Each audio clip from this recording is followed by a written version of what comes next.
हर महल की दीवारें बस पत्थर की नहीं होती, कुछ दीवारें जज्बातों की भी होती हैं, खामोश मगर सब कुछ बयां करती हुई। ऐसी ही एक रियासत की कहानी है ये, जहां एक रानी और एक बुजुर्ग नौकर की जिंदगी यूं उलझी कि हर बंधन, हर कायदा एक एक करके टूटने लगा।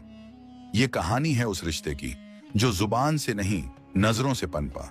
राजमहल ऊंचा था, इतना कि बादलों से बातें करता लगे, मगर इस ऊंचाई में एक गहराई भी छुपी थी। रानी चंद्रप्रभा की तन्हाई, सिर्फ 23 साल की उम्र, मगर नजरों में वो थकावट थी जो उम्रदराज लोगों की आंखों में होती है। राजा सूर्यसेन उससे उम्र में बहुत बड़े थे, एक कुशल योद्धा, चतुर राजा, मगर एक बेरुख पति। रानी की दुनिया महल की दीवारों तक सीमित थी। वही सुबह, वही दरबार, वही साज सज्जा, वही औपचारिक मुस्कानें। किसी से कुछ कहने की चाहत तो थी, लेकिन सुनने वाला कोई नहीं था। और ऐसे में उसकी चुप्पियों का इकलौता गवाह था जगन्ना। जगन्ना 60 साल का वफादार नौकर। उसके बाल सफेद हो चले थे, कमर थोड़ी झुक चुकी थी, मगर चाल में अब भी ठहराव था।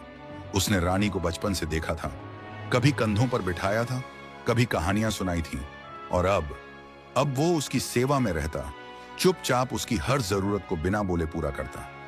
एक दिन बरसात हो रही थी, बाहर बिजली गरज रही थी और महल के गलियारों में नमी घुलती जा रही थी। रानी बालकनी में खड़ी थी, ठंडी हवा उसके बालों से खेल रही थी। तभी जगन्ना कमरे में आया, गर्म दूध की ट्रे लेकर। रानी ने बिना देखे कहा, रख दो वहां। जगन्ना ने ट्रे रख दी, लेकिन वहीं खड़ा रह गया। रानी ने मुड़कर देखा, उसकी नजरों में सवाल था। कुछ कहना है? जगन्ना ने धीमे स्वर में कहा, इस महल में 4 दशक हो गए रानी साहिबा। पहले महाराज के पिता, फिर महाराज, और अब आप। रानी ने हल्की मुस्कान के साथ कहा, और क्या मिला तुम्हें इन 4 दशकों में? एक जिम्मेदारी जो अब सिर्फ आपकी सेवा तक सीमित है, जगन्ना ने जवाब दिया। उसका यह जवाब, उसकी आंखों का स्थिर भाव, रानी को पहली बार एहसास हुआ कि वो अकेली नहीं है। शायद ये इंसान, ये बूढ़ा नौकर उसका दर्द समझ सकता है। उसके बाद सब कुछ धीरे धीरे बदलने लगा। रानी अब कभी कभी जगन्ना को पास बुला लेती, किताबों को सजाने के बहाने या फिर पुराने किस्सों को सुनने के लिए। और जगन्ना, जो कभी सिर झुकाकर चलता था, अब रानी के सामने बैठकर बात करने की हिम्मत करने लगा था। एक शाम बिजली चली गई, मोमबत्तियां जलाई गईं, मगर कमरे में एक हल्की सी उदासी तैर रही थी। रानी खिड़की के पास बैठी थी और बोली, जगन्ना, तुमने कभी किसी से प्रेम किया? जगन्ना थोड़ी देर चुप रहा, फिर मुस्कुराते हुए बोला, बहुत पहले, एक दरबारी की बेटी से, मगर तब मैं सिर्फ एक छोटा नौकर था। वो सपना कभी पूरा नहीं हुआ। रानी ने पहली बार उसकी आंखों में झांक कर देखा। वो बूढ़ी आंखें थकी हुई थीं, लेकिन उनके भीतर एक नमी थी, सच्ची, नापी हुई, समझी हुई। तो फिर कभी दोबारा प्रेम नहीं किया? रानी ने धीमे स्वर में पूछा। नहीं रानी साहिबा, वफादारी और प्रेम दोनों एक साथ नहीं निभ सकते, उसने जवाब दिया। उसकी आवाज में कुछ ऐसा था जिसे रानी चाहकर भी नजरअंदाज नहीं कर सकी। वो जानती थी कि उसके और जगन्ना के बीच उम्र का बड़ा फर्क है, समाज की सीमाएं हैं, पर वो जो रिश्ता बन रहा था, वो ना तो जुबान से था और ना ही शरीर से। वो बस एक एहसास था जो धीरे धीरे उसकी रगों में उतरता जा रहा था। अब जब भी रानी की रातें अकेली होती, वो जगन्ना के बारे में सोचती, उसके शब्द, उसकी मुस्कान और उसका वो सन्नाटा जिसमें उसे सुकून मिलता था। जगन्ना के लिए भी रानी अब सिर्फ एक रानी नहीं रही थी। वो एक औरत थी जिसकी आंखों में अब वो तड़प दिखती थी जो उसकी अपनी आंखों में कभी थी। महल की दीवारें अब भी वैसी ही थीं, ऊंची, खामोश, लेकिन अब उनमें एक और आवाज गूंजती थी। वो आवाज जो शब्दों की नहीं थी, लेकिन दिल से निकली थी। रानी और जगन्ना के बीच अब कोई रिश्ता जाहिर नहीं था, कोई नियम नहीं टूटा था, कोई हद पार नहीं हुई थी, मगर एक अनकहा अदृश्य धागा दोनों को बांध चुका था। महल की फिजाओं में अब भी वही शाही ठाठ था, वही सन्नाटा, वही रिवायतों की गरिमा। लेकिन इन दीवारों के बीच अब कुछ बदलने लगा था। वो बदलाव जुबान पर नहीं था, मगर आंखों में दिखने लगा था। रानी चंद्रप्रभा की आंखें अब हर किसी को वैसी नहीं लगती थीं जैसी पहले हुआ करती थीं। उसमें अब कोई राज था, कोई छुपी हुई लहर, जैसे पलकों के पीछे एक तूफान दबा बैठा हो। और उस तूफान का केंद्र जगन्ना था। रानी और जगना अब पहले जैसे नहीं रहे थे। हाँ, सामने से देखो तो सब कुछ वैसा ही था। रानी अब भी उसी शान से महल में चलती थी और जगना अब भी उसकी सेवा में झुका रहता था। लेकिन अब उनकी निगाहें कभी कभी टकरा जाती थीं और वो एक पल कुछ ज्यादा ठहर जाता था। एक दोपहर रानी अपनी लाइब्रेरी में बैठी थी। सामने पुरानी किताबें बिखरी थीं, लेकिन उसका ध्यान किसी शब्द पर नहीं था। तभी दरवाजा धीरे से खुला और जगना अंदर आया, एक पुराना कागजी नक्शा लेकर। रानी साहिबा, आपने पुराने महल के तहखाने का जिक्र किया था, ये रहा उसका नक्शा, उसने झुकते हुए कहा। रानी ने उसकी ओर देखा। उसकी आंखों में वही स्थिरता थी, मगर कुछ और भी, एक उम्मीद। तुमने कहा था उस तहखाने में कोई नहीं जाता? रानी ने पूछा। जी, कई बरसों से बंद है, अब तो वहां बस धूल और अंधेरा है। रानी खड़ी हुई, नक्शा हाथ में लिया और बोली, चलिए देखते हैं। आज दिल करता है उस अंधेरे को महसूस करने का। जगना एक पल को ठिठका, फिर सिर झुकाया और बोला, जैसा आप चाहें। महल की भूल भुलैया जैसी सीढ़ियां नीचे उतरती हुई दोनों की परछाइयों को दीवारों पर लंबा करती जा रही थी। वहां कोई नौकर नहीं था, कोई पहरा नहीं, सिर्फ वो दो लोग और उनके बीच बहती वो चुप्पी जो अब चीखने लगी थी। तहखाने में पहुंचते ही रानी ने एक पुरानी लालटेन जलाई। उसकी रोशनी में दीवारों पर बनी मूर्तियां कांपती सी लगीं। जगह भले वीरान थी, मगर उस वीराने में रानी को सुकून मिला। यहां की नमी अच्छी लगती है, रानी ने कहा। कभी कभी लगता है ये पत्थर ज्यादा सच्चे हैं इंसानों से। जगना कुछ नहीं बोला। वो जानता था ये शब्द महज पत्थरों के लिए नहीं थे। कुछ देर बाद रानी एक टूटी हुई कुर्सी पर बैठ गई। उसके बाल हल्के हल्के उड़ रहे थे और उसकी आंखें अब सीधे जगना की तरफ थीं। जगना, क्या तुम्हें डर नहीं लगता इस रिश्ते से, इस खामोश जुड़ाव से? जगना कुछ पल चुप रहा, फिर उसकी आवाज आई, धीमी मगर भारी। डर तो बहुत बार लगा रानी साहिबा, लेकिन आपसे नजरें मिलाने का डर नहीं, आपको खो देने का डर ज्यादा है। रानी की आंखें भर आईं, लेकिन आंसू नहीं गिरे। बस उसकी पलकों के पीछे तूफान और तेज हो गया। मैं जब तुम्हें देखती हूं तो लगता है जैसे किसी ने मुझे आईना थमा दिया हो। वो आईना जिसमें मैं सिर्फ एक रानी नहीं, एक औरत बनकर उभरती हूं। रानी की आवाज कांप रही थी। जगन्ना कुछ पास आया, मगर अब भी दूरी थी, जिस्मों की नहीं, परंपराओं की। आपके पास सब कुछ है, मैं तो सिर्फ एक बूढ़ा नौकर हूं। इस रिश्ते को कोई नाम नहीं मिलेगा। शायद हमें नाम की जरूरत भी नहीं, रानी बोली। कभी कभी सिर्फ एहसास काफी होता है, और वो एहसास ही मेरी जिंदगी बन गया है। जगन्ना अब बिल्कुल पास खड़ा था। उनके बीच कोई स्पर्श नहीं था, लेकिन सांसें टकरा रही थीं। रानी ने उसकी आंखों में देखा, एक बूढ़ा चेहरा, झुर्रियों से भरा, मगर वो आंखें, उनमें अभी भी वो आग थी जो किसी भी जवान दिल को झुलसा सकती थी। रानी साहिबा, उसने पहली बार उनका नाम छोड़कर सिर्फ इतना कहा, जैसे अब कोई दीवार टूट गई हो। बस चंद्रप्रभा कहो, रानी ने धीरे से कहा। अब कोई औपचारिकता मत रखो। जब दिल की दीवारें टूट गईं, तो ये शब्द किस काम के? और उस पल उस तहखाने की दीवारों ने पहली बार दो इंसानों के बीच का वो रिश्ता देखा, जो न चूमा गया न छुआ गया, फिर भी सबसे गहरा था। वो शाम बीत गई, लेकिन तहखाने से लौटते वक्त दोनों कुछ और हो चुके थे। अब महल के गलियारों में रानी का चलना बदला बदला लगता।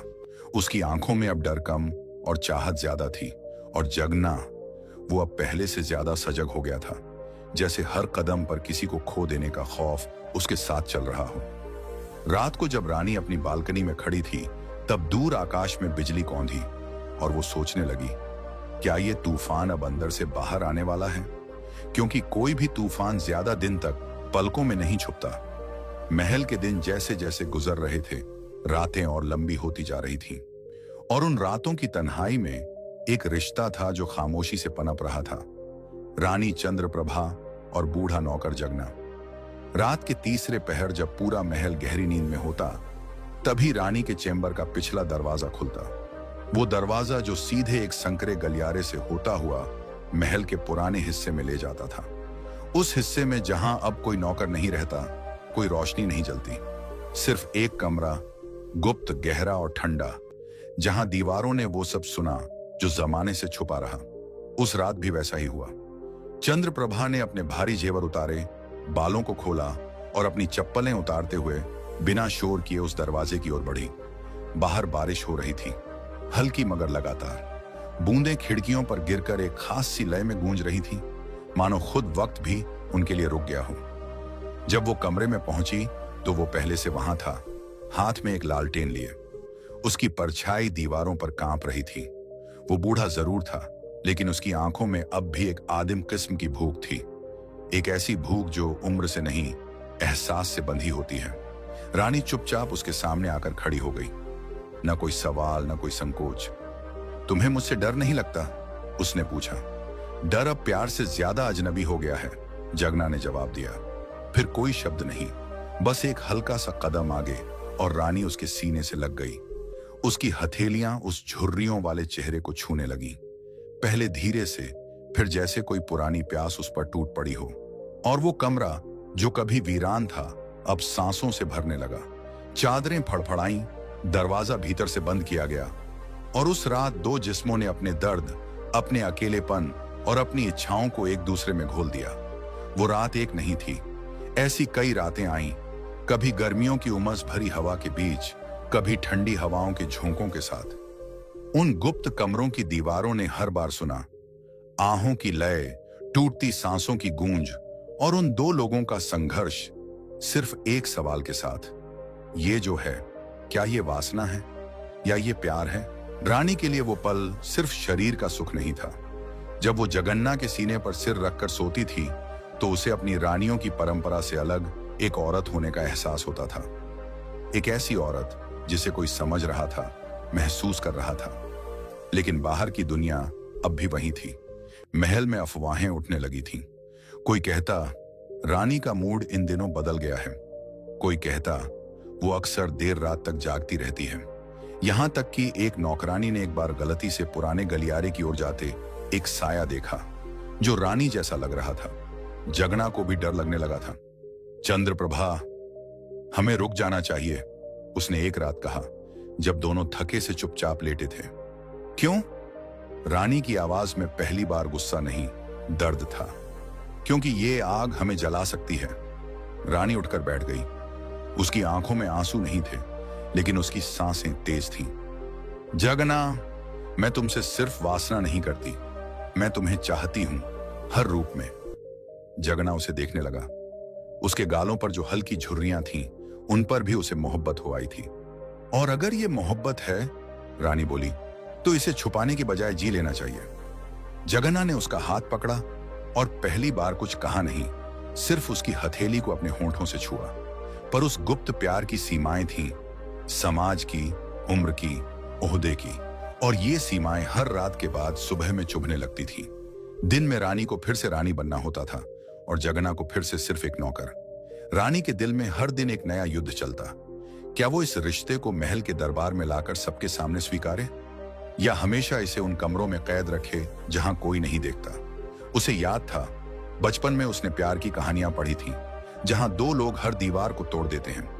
लेकिन वो कहानियां राजकुमारों की थीं और जगना एक बूढ़ा नौकर था। फिर भी जब रातें आती, रानी के अंदर का तूफान उसे फिर उसी गुप्त रास्ते की ओर खींच ले जाता। और हर बार जब उनकी देहें एक दूसरे से मिलती, एक ही सवाल हवा में तैरता, क्या ये वासना है या सच्चा प्यार? रातें अब वैसी मासूम नहीं रही थीं। वो जो एक समय में चुपचाप दिलों को जोड़ने वाली मुलाकातें थीं, अब धीरे धीरे अपनी सीमाओं को लांघने लगी थीं। जिस कमरे की दीवारें कभी सिर्फ आहें सुनती थीं, अब वहां डर भी गूंजने लगा था। डर कि कहीं कोई देख ना ले, सुन ना ले, या राज खोल ना दे।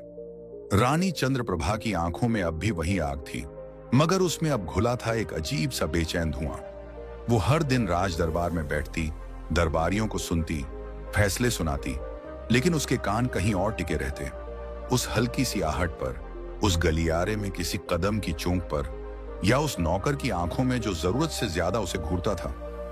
उसी दरबार में एक नया चेहरा आया था, दुर्जन सिंह, महल के पुराने वजीर का भतीजा, जो अब अपनी चतुराई से रानी का विश्वास जीत रहा था। लेकिन उसका मन, उसकी नजरें, वो सीधी नहीं थी। दुर्जन सिंह ने एक शाम जब देखा कि रानी राजसभा के बाद एक बार फिर अपने महल के पीछे के हिस्से में गई है तो उसके अंदर शक की एक लहर उठी और उस रात उसने छिपकर उस गलियारे का पीछा किया, सांस रोके, पैर दबाए, और जब उसने देखा वो गुप्त दरवाजा, वो लालटेन की हल्की लौ और बूढ़ा नौकर रानी की हथेली अपने होंठों से लगा रहा था, तो उसके चेहरे पर चौंकने की जगह एक मुस्कान फैल गई। तो यही है महल की सबसे बड़ी कहानी, उसने बुदबुदाया। अगले दिन सुबह दरबार में कुछ बदला बदला सा था। दुर्जन सिंह रानी के पास झुका और धीमे से बोला, रानी साहिबा, क्या मैं एक बात कहूं? अगर आप बुरा ना माने। रानी की नजरें उसकी ओर मुड़ी। कहिए। महल की दीवारें अब बहुत पतली हो चुकी हैं और रातों की खामोशियां बहुत तेज गूंजने लगी हैं। संभल जाइए, इससे पहले कि आपकी इज्जत भी गूंजने लगे। रानी का चेहरा पत्थरा गया। वो जान चुकी थी अब गुनाह सिर्फ एहसास में नहीं रहा, अब वो बाहर की दुनिया में भी झलकने लगा है। रात को वो गई तो, मगर पहले जैसी नहीं। इस बार ना रेशमी कपड़े थे, ना आंखों में काजल, सिर्फ एक सादा चोला और एक भारी चुप्पी। जगना उसे देखकर घबरा गया। क्या हुआ? रानी ने उसकी हथेली पकड़ी और धीमे से बोली, हम देख लिए गए हैं। जगना के होंठ सूख गए। वो जानता था इस महल में राज छुपाने से ज्यादा खतरनाक कोई खेल नहीं। हमें रुक जाना चाहिए, उसने कहा, फिर दोहराया, हम मर सकते हैं चंद्रप्रभा। रानी की आंखें जल उठी। अगर मौत मुझे तुझसे दूर कर सकती है तो मैं आज ही तैयार हूं मरने को। लेकिन किस्मत सिर्फ शब्दों पर नहीं चलती। अगले दिन सुबह एक ऐलान हुआ, राजमहल की जांच के लिए गुप्त दस्ते गठित किए गए हैं। महल की मर्यादा से खिलवाड़ करने वालों को मौत की सजा दी जाएगी। सब जान चुके थे दुर्जन सिंह ने चाल चल दी है। रानी के कमरे के बाहर पहरेदार बढ़ा दिए गए। गलियारों में लालटेन की जगह मशालें जलने लगी और उस पुराने गुप्त कमरे का दरवाजा सील कर दिया गया। रातों की गर्माहट अब सर्द डर में बदल चुकी थी। जगन्ना अब महल के कोने में बंद कर दिया गया था, रानी से दूर। उसे झड़ देने की भी कोशिश हुई मगर बच गया। रानी ने चुपचाप विरोध नहीं किया, मगर उसकी आंखों में अब आग नहीं, एक तूफान था। फिर एक रात रानी ने महल के सबसे पुराने सैनिक भीमराव को बुलाया, जो कभी उसके पिता का भरोसेमंद अंगरक्षक था। अगर आज भी मेरी रगों में वही खून है जो मेरे पिताजी का था, तो तुम मेरी मदद करोगे।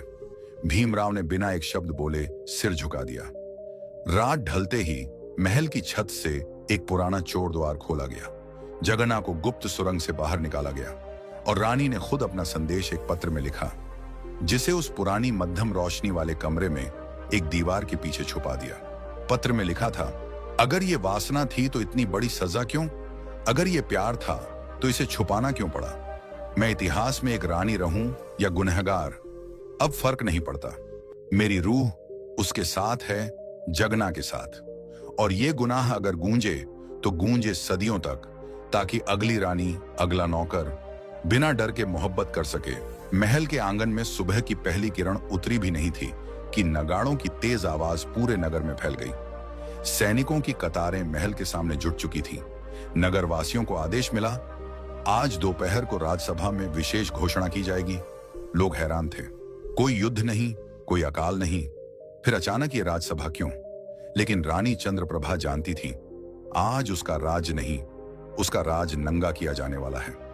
दरबार सजा। सिंहासन पर रानी बैठी थी, मगर आज उसके चेहरे पर शाही गरिमा से ज्यादा अंतिम विदाई की गंभीरता थी। बाजू में दुर्जन सिंह खड़ा था, एक विजेता की मुस्कान के साथ। दुर्जन ने सभा में ऐलान किया, महाराजाओं के इस गौरवशाली इतिहास में पहली बार ऐसा पाप हुआ है जिसने इस राजमहल की मर्यादा को कलंकित किया है। एक रानी और एक बुजुर्ग सेवक का अपवित्र संबंध और रानी का षड्यंत्र उसे महल से भगाने का। इस राज्य की गरिमा के लिए यह अपराध माफ नहीं किया जा सकता। सभा में सन्नाटा छा गया। फिर दुर्जन सिंह ने महल के सेवकों को इशारा किया और वहां पेश किया गया एक खाली तख्त, जिस पर एक लोहे की जंजीर पड़ी थी। आज से यह सिंहासन खाली घोषित किया जाता है, दुर्जन चीखा। रानी को अब इस तख्त का कोई अधिकार नहीं। भीड़ में खलबली मच गई, पर रानी चुप रही। उसकी आंखें कहीं दूर देख रही थीं, मानो अब कुछ बचा ही नहीं जिसे बचाना हो। और वो सेवक, उसका क्या हुआ? किसी मंत्री ने धीरे से पूछा। दुर्जन सिंह ने मुस्कुराते हुए कहा, राज्य के गुप्तचरों ने उसे पकड़ लिया है। कल शाम तक उसे महल के बाहर फांसी दी जाएगी, ताकि जनता जान सके कि यहां सिर्फ ताज नहीं, मर्यादा भी राज करती है। रानी की आंखें पहली बार छलक गईं। सिर्फ मोहब्बत का दर्द नहीं था, अब उस आदमी की जान का सवाल था जो उसके लिए अपनी दुनिया छोड़ आया था। रात ढली, महल में अंधेरा घना था। रानी को उसके शाही कमरे से निकाल दिया गया था और अब उसे उस पुराने जेल खाने में रखा गया था जहां कभी उसके पिता ने दुश्मनों को रखा था। वो अकेली बैठी थी, एक मोमबत्ती की लौ में उसकी परछाई कांप रही थी। उसी रात पुराने अंगरक्षक भीमराव ने रानी से मिलने की इजाजत मांगी। वो आया, सिर झुकाए। मैंने उसे जंगल में सुरक्षित पहुंचा दिया था रानी साहिबा, मगर अब वो लौट आया है। वो खुद को आपके लिए कुर्बान करने को तैयार है। रानी की आंखों में चिंगारी लौटी। वो मरने आया है? उसने पूछा। नहीं, भीमराव ने कहा, वो लड़ने आया है, पहली बार। अगली सुबह पूरा नगर इकट्ठा हुआ। राज दरबार के सामने फांसी का तख्ता खड़ा था, रस्सी झूल रही थी और दुर्जन सिंह अपने विजय भाव में पूरे नगर को संबोधित कर रहा था। यह है उस गुनाह की सजा जो इस महल के नियम तोड़ता है। एक बूढ़ा सेवक जिसने अपनी हदें लांघी, आज इसका अंत सब देखेंगे। लेकिन तभी एक कोलाहल हुआ। घोड़े की टापें, तलवारों की खनक और नगर के एक सिरे से शोर उठता गया। वो आ गया, वो आ गया और सामने से उभरा जगना। लेकिन इस बार वो सिर्फ एक बुजुर्ग सेवक नहीं था। उसके चेहरे पर भय नहीं, विप्लव था। पीठ पर तलवार, हाथ में महल की मोहर वाली अंगूठी जो कभी रानी के पिता ने उसे दी थी। उसने जनता की तरफ देखा और कहा, जिसने मुझे गुनहगार कहा, उसका गुनाह यह है कि उसने मोहब्बत को अपमान बना दिया। मैं उस रानी का सेवक जरूर हूं, पर मेरा इश्क, मेरी वफा, मेरी नीयत किसी दरबारी से कहीं ज्यादा साफ है। दुर्जन सिंह आग बबूला हो गया, पकड़ो इसे। लेकिन जनता का मूड बदल चुका था। लोगों ने रास्ता बनाया, सैनिक पीछे हटे। भीमराव ने आगे बढ़कर दुर्जन की तलवार खींच ली और रानी, वो उस तख्त से निकली, भीड़ के बीच आई और जगन्ना के सामने खड़ी हो गई। अगर इस राज्य की मर्यादा मेरा इश्क नहीं सह सकती तो मैं उस सिंहासन को छोड़ती हूं, मगर उस आदमी का साथ कभी नहीं छोड़ूंगी जिसने मेरे लिए पूरी दुनिया को चुनौती दी। तभी पीछे से नगर के वृद्ध पुजारी ने आकर दोनों के हाथ जोड़े और कहा, अगर ये गुनाह है तो इसकी सजा हमें भी दीजिए, क्योंकि हमने भी इसमें प्यार देखा है, कोई पाप नहीं। सभा में सन्नाटा था। दुर्जन सिंह अब अकेला पड़ चुका था।